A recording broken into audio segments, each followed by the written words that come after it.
Hello and welcome to our presentation today. It is all things AP exam fee reductions and AP state funding. My name is Mike Barry. I'm a senior director with the AP program, and I've worked with the AP program for close to 21 years now. And I've spent the majority of that working on exactly what this presentation is about. So AP exam fee reductions for students and managing the end-to-end implementation of state funding. And so I'll turn it over briefly to my co-presenter today, Julie, to introduce herself and give a little background on her work. Julie? Hi, welcome to our presentation. I am Dr. Julie Lamb. I currently serve as the principal of East Leiden High School located in Franklin Park, Illinois. If anyone has flown into Chicago through O'Hare, that area is the community in which I serve. I am in my first year as principal, and previously I was a director of curriculum, and before that, an assistant principal of curriculum and instruction. Through those two roles, I also served as the AP coordinator. I have 7 years of experience, and I loved every moment of it. In my most recent school, where I served as AP coordinator, we had a fairly large program of about 1,100 students who were taking at least one AP course and exam, taking 2,500 exams. And in July of 2024, with the scores released, we celebrated 87% of our students earning a 3 or higher on AP exams and therefore accessing college credit. So I'm very happy to be here with everyone today and co-presenting with Mike Barry. Thanks so much, Julie. So we'll go ahead and move on to the next slide to start to look at the agenda for today's presentation. So I've kind of broken this up into four different distinct sections. The first section is the AP exam cost breakdown and fee reduction eligibility criteria. Then the second section, I'm going to go into AP registration and ordering process with a real focus on identifying which students qualify for fee reductions in the system.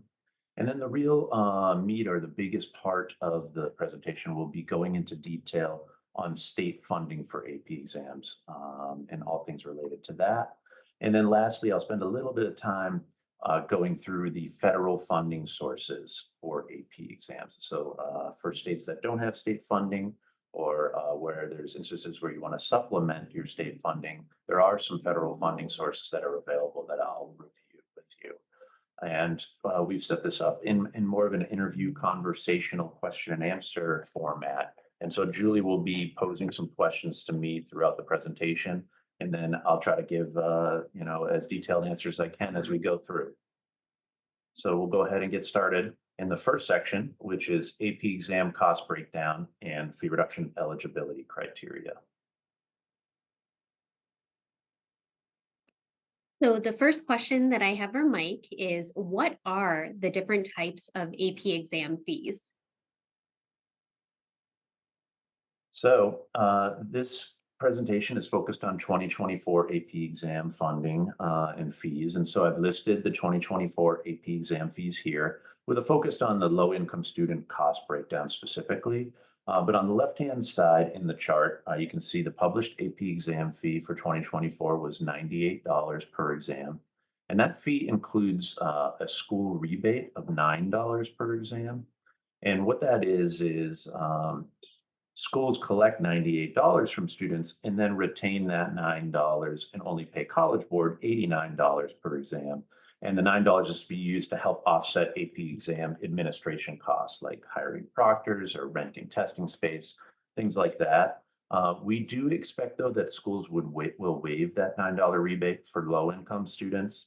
And then in addition to that, the College Board provides a fee reduction of $36 for qualifying low-income students, which reduces the exam fee for these students to $53 per exam. And you'll see I've asterisked the $53 though, because as we'll go into more detail later in the presentation, Many states use federal and state funding to further reduce the exam fee for students who are eligible for a college board fee reduction. So a lot of students aren't paying the full $53. They're paying nothing or a nominal fee potentially for their AP exams.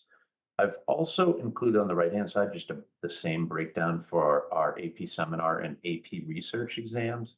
They make up the AP capstone program. There's a slightly higher fee for these exams of $146 per exam, but the same type of breakdown applies. The $9 school rebate is included, that's waived for low-income students. We provide the $36 fee reduction, which brings the fee down to $101 per exam for AP capstone. And in this, it's the same type of situation where many states use federal and state funding to further reduce that 101 exam fee for low-income students as well.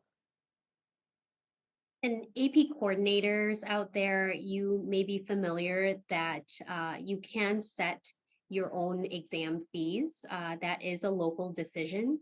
So while this slide shows $98 for the standard exam fee and $146 for the capstone fee, in the previous schools in which I've worked, we've charged a little bit more based on our circumstances. So, for example, one of the schools that I worked in was undergoing construction, and we needed to move testing off-site and had to absorb the costs of renting facilities so that our students could test. So that is definitely a local decision that schools and AP coordinators can make. That's helpful, Julie. So yeah, not only just the school rebate, but sometimes you may need to go beyond that to help offset some of the costs associated with it. So moving on to the next question for you, Julie. So, who is eligible for an AP exam fee reduction? Okay, so now I want to walk through our AP exam fee reduction eligibility criteria. The first thing I just want to say right up front is that we use the same criteria as SAT and PSAT use for their fee waivers. So there's consistency across the programs and services at the College Board. And really the primary criteria is pre-reduced lunch. So students who are either enrolled in or eligible to participate in the National School Lunch Program qualify for the AP exam fee reduction on all exams that they take each year. There's no limit on the number of exams that you can qualify for the College Board's AP exam fee reduction. So while that's the primary criteria that is most often used, we do also offer alternative criteria if your school needs to or prefers to use other criteria as well. And so I'll read through those here. There's four general ones listed. The student is enrolled in a federal, state, or local program that aids students from low-income families. For example, federal TRIO programs like Upward Bound. The student's family receives public assistance. The student lives in a federal subsidized public housing or a foster home or is unhoused, or the student is a ward of the state or an orphan. And where the alternative criteria we found comes in especially helpful is for schools and districts that are in states or that participate in the community eligibility provision, or more states are adopting universal free school meals programs, we've noticed over the last few years. So when COVID hit, a lot of states actually moved to make meals free at school, and the program was so well received that they've now made that permanent in their states. I know a few states like Maine, California, Minnesota are doing this now. And so what kind of has happened in these situations is it makes it a little harder to identify because you lose that proxy of students who've qualified for free reduced lunch. Now that all students are getting free lunch, you lose that automatic proxy. But what we found is that school districts are still determining which individual students qualify for other programs and services in their state and other funding that's available. So in these schools and districts, you still need to determine using all our alternative criteria which students qualify. All students are not automatically eligible. Any experience, Julie, that you've had in terms of identifying students in your schools over the years? Has it been challenging, or what processes have you used to do this? Yeah, what was nice over the past 6 years was that Illinois also used the SAT suite of assessments. So some of those fee waivers that we were trying to keep track of in terms of record keeping that applied for the SAT suite, same thing with the AP exams. But we worked very closely with some of our other departments and divisions within the school district, some of which included student services and the registrar, and also our business office. So those collaborations were most helpful in making sure that we identified the correct students. That's helpful. Okay, so now we'll move into the second section, which is really just focusing on the AP registration and ordering process for AP coordinators with a focus on identifying students for fee reductions. So moving on to the first question of this section. So what is the general AP registration and ordering timeline? Okay, so I put together a chart here and kind of walk through the full year of AP registration and ordering. The biggest date that AP coordinators, I'm sure, are already familiar with is that we have our fall ordering deadline now of November 15th every year.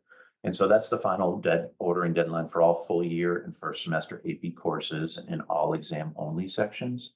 We do also have a March 15th deadline for spring course orders or for any last minute changes you may need to make to your fall orders. But the key date really for this process is April 30th. And so that is the final deadline for AP coordinators to indicate which students qualify for fee reductions. Now, with that said, we do encourage you and AP coordinators to try to determine and indicate which students qualify for fee reductions when you place your order in the fall, if possible. If you need more time or if a student's family income changes throughout the year, you have all the way up until April 30th to do that. But because we enter state subsidies into AP registration and ordering, the earlier you can try to identify which students qualify, it can help you to determine how much you need to collect from these students as well. The last thing I want to just walk through on this is just in the bottom left-hand corner, I've pointed out that students will enroll, but they don't self-identify eligibility for AP exam fee reduction. So only the AP coordinator is able to determine and indicate each student's eligibility status in AP registration and ordering. Mike, I love this diagram that you put together because as AP coordinators know, this is not something that is part of our responsibility for the month of May. Really, our work is year round. And this diagram absolutely shows that. And what I'll say in terms of the dates that appear in this diagram is that there's also that component of a local decision that school districts and AP coordinators can make. So previously as AP coordinator, I had always set my fall and spring deadlines about 2 weeks ahead of time because I always knew that there was going to be some follow up that I had to do with students, with parents, to make sure that every student who wanted to sign up to take the test can and can also pay the fee as well. So instead of November 15th, I've traditionally used November 1st. Instead of March 15th, I traditionally have used March 1st, but that gave me a 2 week buffer to work with students and families to maximize the registration and ordering that my school can place. And then with the April 30th deadline, what's nice about that is that's far along enough in the school year in which I can start working on identifying students who qualify for an exam fee reduction in AP registration and ordering in the fall, but then continuing on a rolling basis to update that. I would see a handful of changes throughout the school year because some students and their families may not have qualified in the fall, but then based on certain circumstances, they qualify in the spring. So making those updates on a rolling basis is a really good practice to follow and something that gives our students and families enough time right before the AP exams are administered. Very helpful. Yeah, thanks for adding in that additional info. And I love that you set the deadline 2 weeks ahead of time. That's I think that's really smart. So the next question for Mike is, how can we indicate in AP registration and ordering that a student is eligible for a reduced fee? Okay, so it's actually really straightforward. I hope that comes across as easy here. But I've done a little screenshot with some sample fake student names to show it, and then you can see this red circle here. There's a column that says reduced fee. So you navigate to your student roster in AP registration and ordering. All students are defaulted to standard, and but you just go to this column here and you check the student check the box next to the student's name. And the good thing is that once you check that box once for a student, then it applies the reduced fee for all exams that that student is taking. So it'll automatically apply the College Board fee reduction, $36 per exam, and then any state subsidies that are available for that student's exams as well. One last thing to point out is just that eligibility doesn't carry over from year to year. So each year you'll need to update and re-indicate for any students, even if they took it last year and were indicated last year, you'll need to do it again this year. Any tips or tricks that you've had in doing this over the years, Julie? Um, First of all, it is pretty straightforward. I love how easy it is to identify the students in AP registration and ordering. One of the things that I've done is usually started with the largest AP classroom that I have. In the past, that's been AP English language and composition. And what I've noticed is that then when I go to the smaller classes, I have less to check off because like you've said before, once you click for one class, it really carries over into the other classes that the students enrolled in. So it's very straightforward. I love how easy it is. That's great. Yeah, that makes a lot of sense to do it that way. Okay, so now we're going to get into the biggest section that I'm going to walk through, and that's really state funding for AP exams. And so I've broken this out into three kind of smaller sections as part of this chapter. And so the first is how state funding helps students. So why is state funding so important for students? A brief history of AP exam funding as I know it. And then I'm going to get into a state funding map that shows across nationwide what states are providing funding, and then some details and examples on the types of state funding that are being provided. So moving into the first question of this section. How much funding is provided to students? Yeah, so I thought it might be interesting just to provide an overview of the state funding that's provided, but in addition to the state funding, also the College Board funding that's provided. So for 2024 AP exams, College Board contributed 48.4 million in AP exam fee reductions for low-income students. So in addition to the funding provided by College Board, there were 34 states plus DC that recognize the importance of providing AP access to students by providing financial support for AP exams. And so I've included a breakdown of that state funding here. So states provided subsidies that totaled an estimated 97.5 million for 2024 AP exams. That figure includes approximately 38 million on exam fees for low income students. And then in addition to that, 59.5 million on exam fees for non-low income students. And so we're proud of the support the AP program receives from states.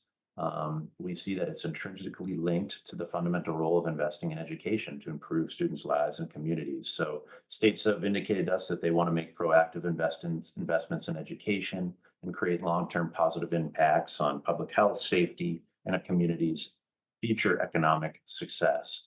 And so, we're seeing, that the AP program's quality, the rigor of the courses continues to inspire lawmakers across the country to recognize the value of not just offering and expanding access to these courses, but providing financial support for them as well.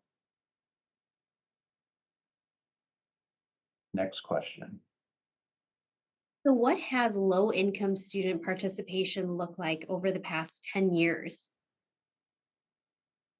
Okay, so I put together a chart, and I know there's a lot of data on this chart, but I'll try to walk through it because I think it's important to show the growth in terms of low-income student AP exam participation over the last 10 years. And I'm going to try to break it out into three sections. So the first section is 2015 from 2015 to 2019. And so you can see low-income student AP participation grew steadily, modestly during that time. And about in 2019, we were just over 1 million AP exams being taken by low-income students. But unfortunately, in 2020, as we all know, COVID hit, and we saw a decrease over the next 2 years in terms of low-income student participation, which was sad to see. But I think it's understandable during those years. Those were a crazy couple of years. And so luckily what we've seen over the last 3 years from 2022 to 2024 is low income student AP exam participation has grown way back up. So you can see in 2022, we got back to about the level we saw prior to 2020 of just over 1 million AP exams taken by low income students. But then from 2022 to 2023, we saw 14% year over year growth. And then this year, in 2024, we saw 17% year over year growth, where we're up to almost 1.35 million AP exams taken by low income students, the most ever in the history of the AP program. We did have one new course this past year, AP Pre-Calculus, that helps explain some of that growth, but it really doesn't, it wasn't the main reason. We really saw growth across all subjects for low-income students this past year. AP Seminar, in particular, grew a lot as well. So it's really encouraging to see the number of exams really go back up in the past 2 years, and we're expecting that and hope that it will continue to grow as we move forward into 2025 and beyond. And I also just want to pause just to show the number of low-income students increasing over the past 2 years, because students take multiple exams per year. So you can see what's incredible to see is that from 2022 to 2023, 84,000 more low-income students took AP exams. And then again, it was 92,000 more took AP exams in 2023-24. And so we're up to almost 800,000 low-income students participating in AP now, way more than we've ever seen, almost 100,000 more than just last year. Mike, I really love this graph that you put together because it shows me a couple of things. One, that the College Board and school districts are really working hard to change the invitation to the AP program. It's great to see that students of very diverse backgrounds are getting access to challenging curriculum in which they can earn college credit. And then what's also great to see from this graph is the diligence that AP coordinators have in identifying students who are low income who could benefit from these reduced fees. Absolutely. Yeah, that's so great to hear. So the next question is, how has this funding helped students? Yeah, so really, when we talk about state funding, a question is I get is, why is this so important for students? And I find that really participation in AP matters. So as we just showed in that graph, in just the last 2 years, 176,000 more low-income students have taken 340,000 more AP exams than did in 2022. So that's huge growth in terms of equity in just 2 years. And we hope that will continue next year as well to go up. I also thought it might be interesting to show that back in 2015, 20.5% of all AP exams were taken by low income students. So about 1 in 5 AP students were from a low income background. That share increased to 22.1% in 2023, and then increased even higher this past year to 23.4% in 2024. So there's equity gaps being closed there in that we've gone in the last 10 years from about 1 in 5 students in AP being low income to now we're closer to 1 in 4 students.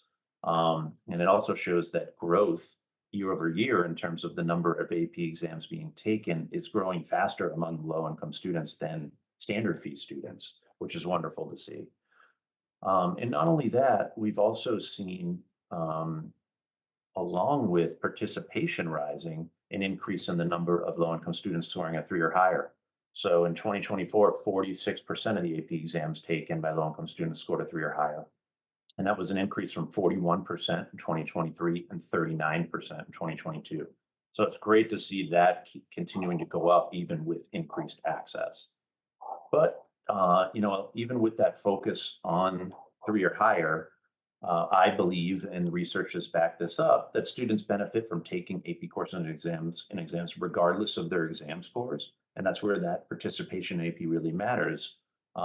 Research findings that came from a College Board study in 2021 have highlighted how AP students who earn scores of 1 and 2 benefit from their experiences in AP in the following 3 ways. One, they're more likely to enroll in a 4-year college compared to academically similar students who didn't take AP in high school. Number two, students perform as well or better in introductory college courses compared to academically similar college peers who did not take an AP course. And then students who score a 1 or 2 on their first exams, we've found go on to score higher on subsequent AP exams, which makes sense to me. You have your first experience, maybe you get a 1 or 2, but then you go on to take further AP courses and score higher in those subsequent exams. And we've noticed in the research that this trend is particularly true for 9th and 10th grade students who score a 2 on their first AP exam. So, Mike, this slide somewhat reminds me of my literature review for my doctoral dissertation. It's titled Closing the Opportunity Gap in the AP Program. And my advisor was keen to tell me that not only do I need to look at College Board research, but also non-College Board research for a non-biased view. And the benefits were clear in terms of students participating in the AP program, that it's not just about earning a 3 or higher. They absolutely have benefits just by participating. And that's why it's so important that College Board and school districts, AP coordinators, we change that invitation. So any student who wants to access challenging curriculum, have a chance to earn college credit, has a chance to do so. Yeah, thank you for confirming, my viewpoints on that as well. So the next question is, what is the history of AP funding? And this part really fascinates me, Mike.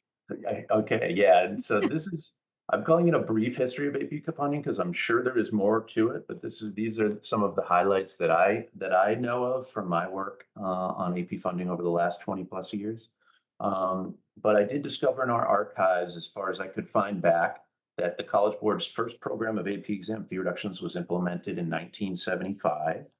Um, and then, that helped assist students in financial need with the cost of the exam. So you can see a shifting landscape there where it sort of was moving away from the sort of elite program it may have been at the beginning when it started back in the 1950s to providing access to more students. And then I want to mention the federal AP test fee grant program. And so this program existed from 1998 to 2016. And I spent a lot of my work at the College Board helping to manage this program. And what it was a government grant program that provided states with dedicated funding to offset the cost of AP exams for low-income students. And it was under a Title I program. And so really almost all states, 39 states, DC and the Virgin Islands, participated in the federal AP test fee grant program. And it was a great program for states and schools and the College Board because this dedicated funding was there every year. States would apply for it, they would get what they needed, and they would pay College Board for their low-income students' exams annually. But what happened in 2017 was the Every Student Succeed Act was passed. And that act eliminated the AP test fee grant program and it consolidated the funding along with 40 other educational programs under a new Title IV Part 8 block grant. And so basically the goal kind of with that act was we're going to put the vast majority of this funding to school districts via their state, and then districts will then determine how they will use the funds. So it was a big block grant, and they sort of wanted to give the control and decision-making more up to states and local school districts to determine, did they want to use it on AP exam funding or for potentially some of these other programs. And they listed that the funds can be used for three broad areas: providing students with a well-rounded education, supporting safe and healthy students, and supporting the healthy use of technology. So AP exams are one of the allowable uses of the federal funding that's provided in this block grant. But what was interesting that we saw with the elimination of the test fee grant program was, at first, myself, the College Board, we were really worried because, this grant funding was there for these states annually. Now that it was in this block grant, would they still prioritize the funding? We weren't sure what would happen. Would they use the federal funding? Luckily, what we found very quickly was that states really prioritized AP exam funding, and they felt it was really important and critical to continue to provide that funding for their students. And as a result, almost all of the 39 states and DC that participated in the federal AP test fee grant program continue to provide funding to this day. And they've replaced that federal funding with their own state funding because they considered it so important. They said, we're gonna allocate our own state funding to continue to provide this for our students. So that's why we're lucky to still have that support from states continuing to this day since 2017 to now in 2024. So moving forward into the next question and section.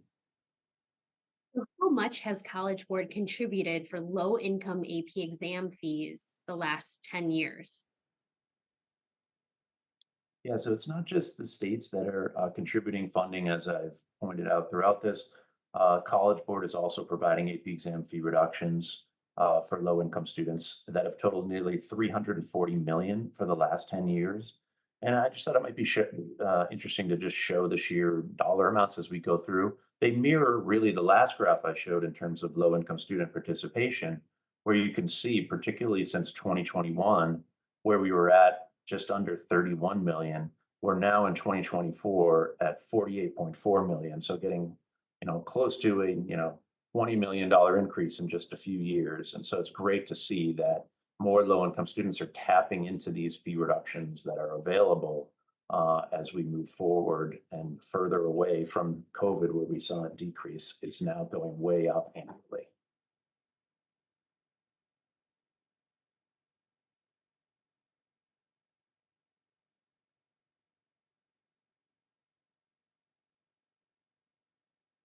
So Julie, I think you might be on mute.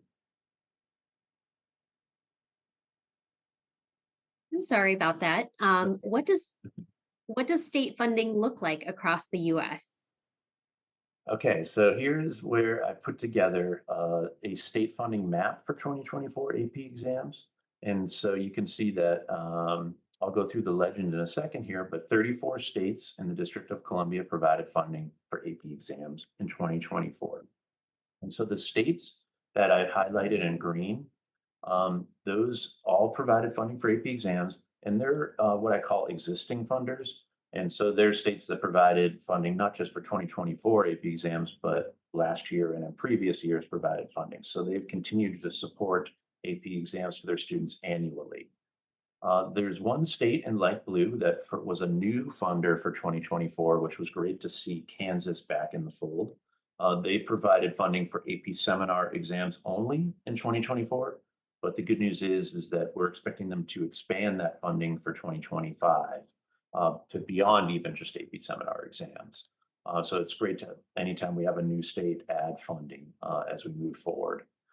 These states in the dark gray black are states that currently do not provide funding for 2024 AP exams. So there's 14 states in that category. I've also highlighted in dark blue 2 states, Idaho and Wisconsin, that provide alternative state funding or other policy conditions that protect AP access.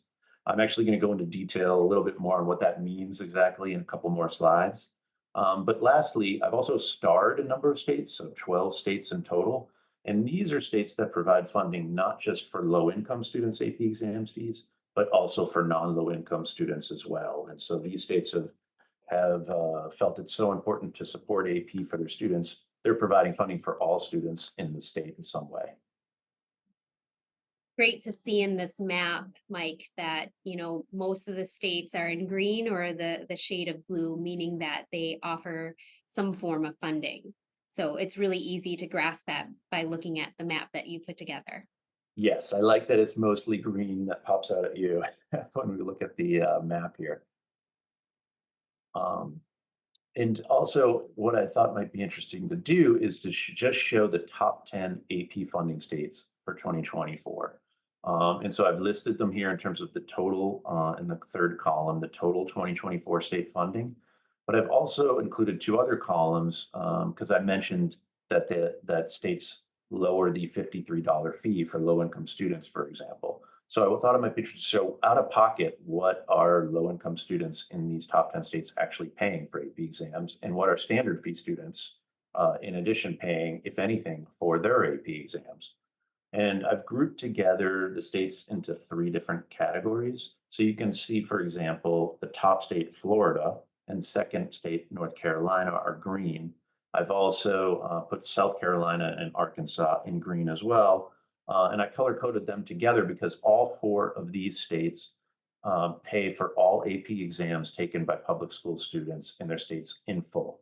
So if you're a low income student or a standard fee student, doesn't matter, your AP exam is free for you to take in Florida, North Carolina, South Carolina, or Arkansas. Um, the two states that are highlighted in yellow, Texas and New York.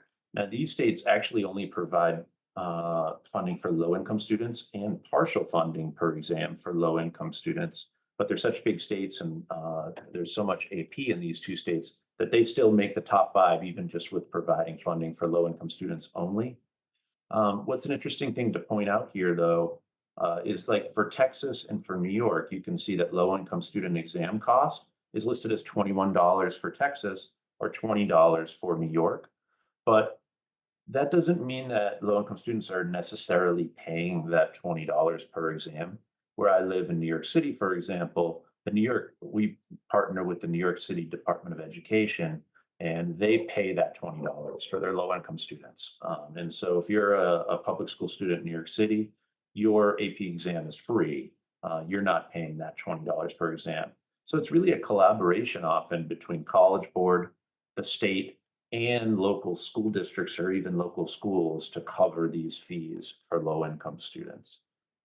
The last four states that are in the lighter blue that I've highlighted, Indiana, Georgia, Kentucky, and Minnesota, they all provide funding for low income students, and then they provide some subsidies for standard fee students. So in Indiana, for example, they cover the exam fees in full for low income students, but only for up to 3 AP exams.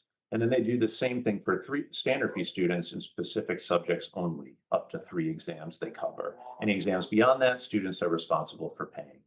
Georgia also has an interesting kind of similar funding scheme where they pay for 1 AP exam per low income student in full and 1 AP STEM exam for standard fee students.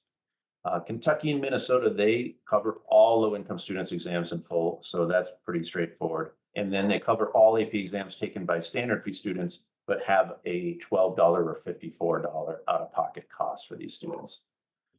So I know that's a lot of information, but I thought it was interesting to show these top 10 states, and then you can kind of get a feel also for all the different types of funding that are provided. It's all not completely straightforward. Or simple. Some states have different ways of providing the funding for their students.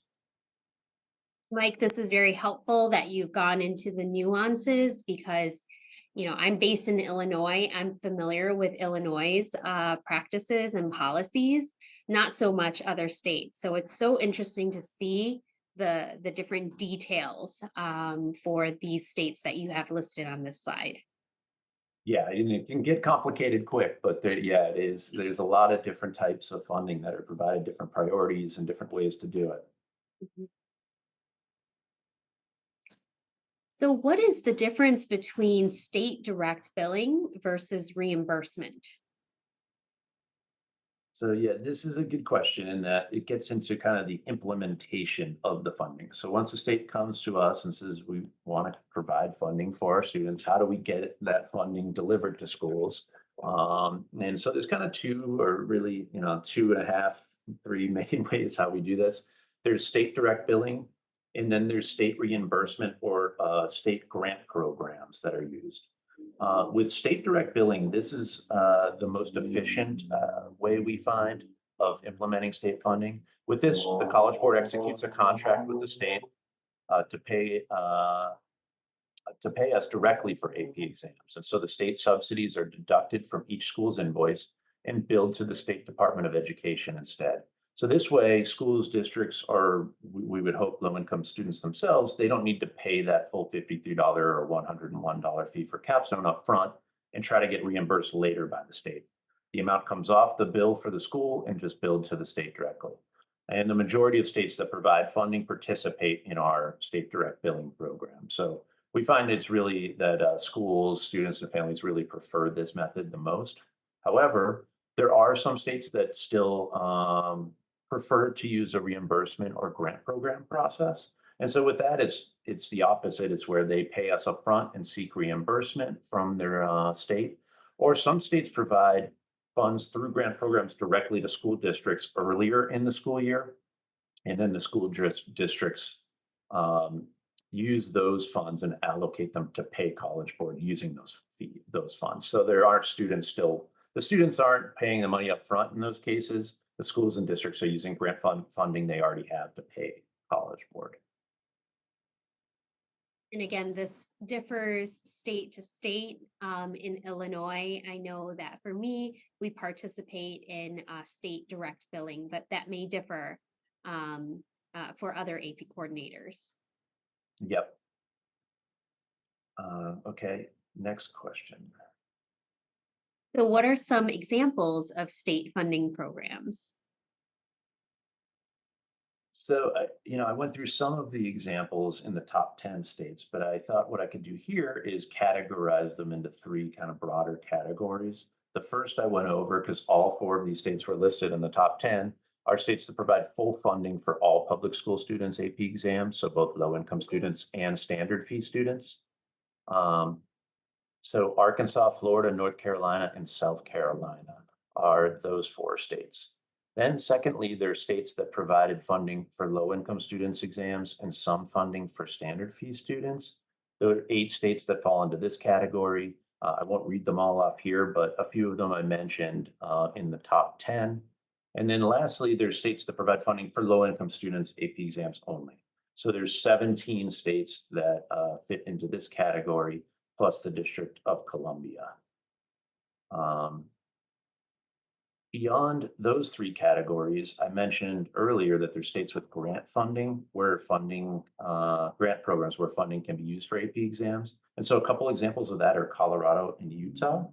In Colorado, they have what's called the Accelerated College Opportunity Exam Fee Grant Program. And what that is high schools and districts apply to the Colorado Department of Education for these grant funds, specifically that they then receive and use to pay for low-income students' AP exam fees. Utah has a similar type of program called Enhancement for Accelerated Students. And the way that works is that they distribute appropriated funds to school districts using a formula. And they also, in collaboration with local education boards, ask to determine, hey, how much will you need to cover AP exam fees for eligible low-income students this year? Utah provides that funding to school districts, and they then use that to pay College Board for the exam fees. Then lastly, I mentioned these other two states I would go into more detail on, Idaho and Wisconsin. They have really unique policies to provide funding that can be used for AP exam fees. So in Idaho, for example, they have what's called the Advanced Opportunity Program. And what they do is they provide every student attending an Idaho public school with an allocation of $4,125 to use towards advanced opportunities in grades 7 through 12. So it's really like a pot of money that is set aside for each public school student in the state And they can use it for college credit bearing or professional technical exams. So they can use it for AP exams, is an example of that, or IB dual credit. And it's really up to the student to determine how they want to use that funding. So an interesting, unique program that I haven't seen any other state use before. In Wisconsin, they don't provide state funding for AP exams, but they have a state law that requires public school districts to pay for AP exam fees for low-income students. So it's kind of interesting. They put it on public school districts to cover the fees for their students that qualify for free reduced lunch in Wisconsin. Um, So where can we find each state's AP exam fee assistant policies? Yeah, so really it's AP Central is where we post each state's AP exam fee assistance policies and instructions. And so, for 2024, um, I'm already looking ahead now. 2024 is kind of completed. We're in the summer of 2024. I'm already starting to do this for the May 2025 AP exams, where I work with states to finalize and post what funding will be available for their schools as early in the school year as possible, and ideally prior to the November 15th ordering deadline. And so the reason for that is we really want students and families to know, hey, this funding is available for your exams. You don't have to pay any fee, so go ahead and enroll. Make sure you register for your exams, or here's the amount you'll need to pay out of pocket for the exams, that type of information. We want to get out there as early as possible. Once that information is confirmed with the state, I put it up on AP Central, and then we send an email out to principals, AP coordinators, backup AP coordinators, and also district contacts. We try to cast as wide a net as we can to say, hey, here's the funding that's available in your state for AP exams, and here's a link to go and review it and make sure to let your students know, that kind of thing.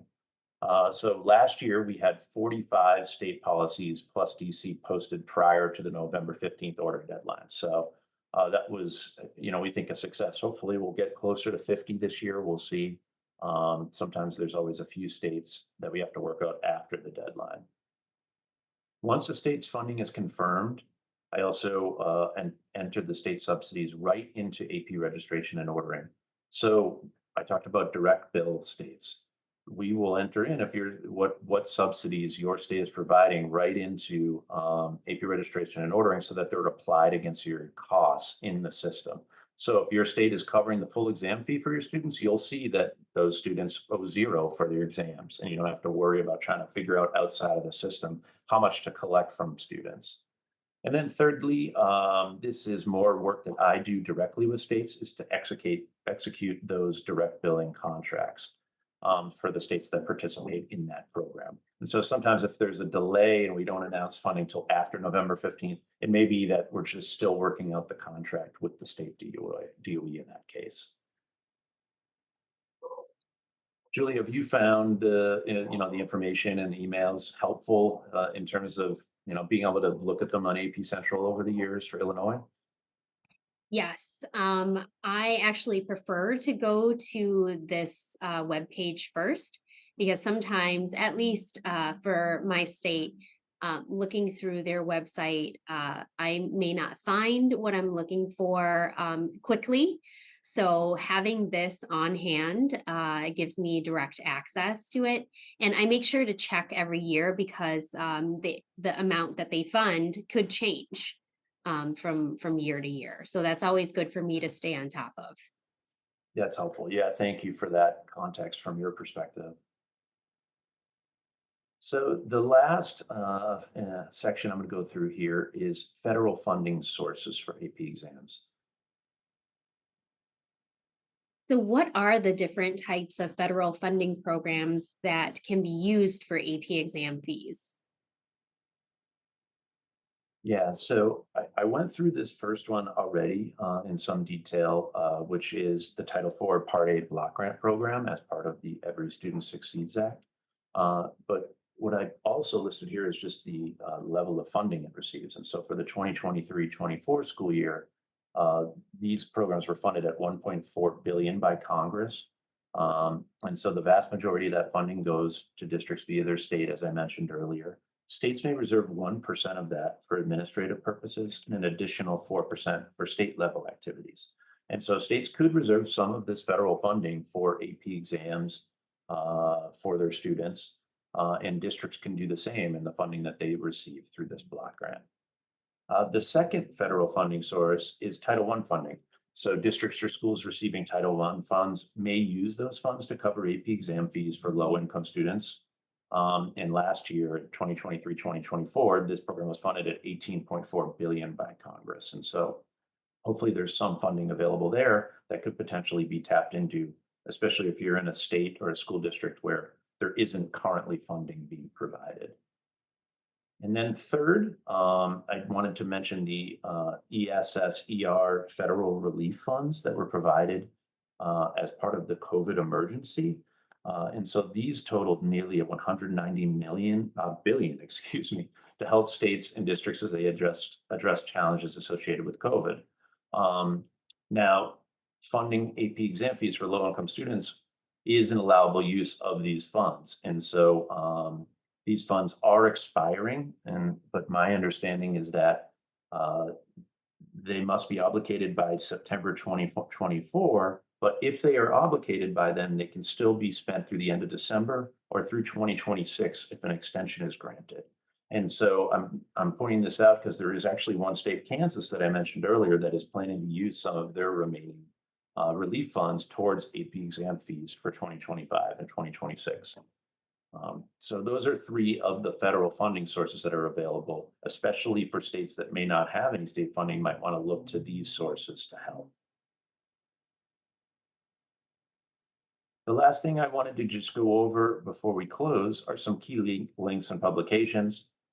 The AP exam fee reduction eligibility criteria is on AP Central at this link. The state AP exam fee assistance policies, which are the instructions state by state in terms of what funding is available, is at this link. And then the federal funding information I just went over, we also post on AP Central at this link. And then, of course, Julie, I'm sure you can speak to this more than I can. The AP Coordinator's Manual has everything and a lot of this information in there as well. Yes, and part one has already been released earlier this month. The link was sent out via email to AP coordinators, and that's available digitally. Part two is usually released around the start of spring semester or second semester, and we do have access to that digitally and then also in print. So it contains a lot of helpful information. I have lived by that for the past 7 years as AP coordinator. I'm sure. Yeah, and a lot of work goes into it from my colleagues every year, updating and working with AP coordinators to learn what they need to update and all those things. So, Yes, and they have done incredible work listening to feedback and making improvements. One of the more recent ones is seeing more screenshots in them because that is always helpful when you're navigating different portals and systems. absolutely. So really, that's it. I know that was a lot of information, so I've included my contact information here. Feel free to email me at mbarry@collegeboard.org anytime with questions around AP exam fee reductions, state funding, anything related to those topics.